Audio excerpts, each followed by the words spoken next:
J'avais 15 ans. 15 ans, c'est l'âge où on apprend à aimer, pas l'âge où on apprend à se méfier.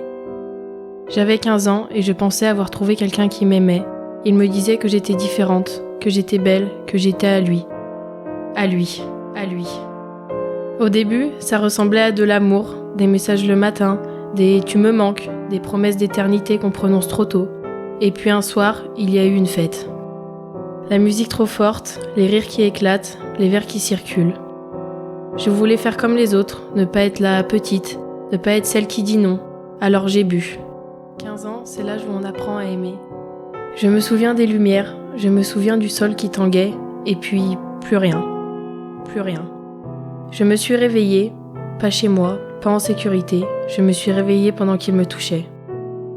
Mon corps était là, mais ma voix, elle, était bloquée quelque part entre la peur et l'incompréhension. On dit souvent pourquoi elle n'a rien dit, mais personne ne parle du moment où le cerveau se déconnecte, où le corps se fige, où survivre devient la seule chose possible. J'avais 15 ans et il a décidé que mon silence était un consentement. Après ça, quelque chose a changé. Il ne me demandait plus, il exigeait des photos, toujours plus intimes, toujours plus humiliantes. Si je refusais, il criait, il menaçait, il devenait violent. Pas toujours avec les mains, mais aussi avec les mots. Tu n'es rien sans moi, personne ne voudra de toi. Si tu m'aimais vraiment, tu le ferais. Je me suis mise à croire que c'était normal, que c'était moi le problème, que j'étais trop sensible, trop compliquée, pas assez bien.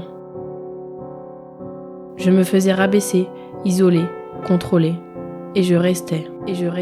Parce que j'avais 15 ans, parce que je ne savais pas encore que l'amour ne fait pas peur, que l'amour ne force pas, que l'amour ne détruit pas.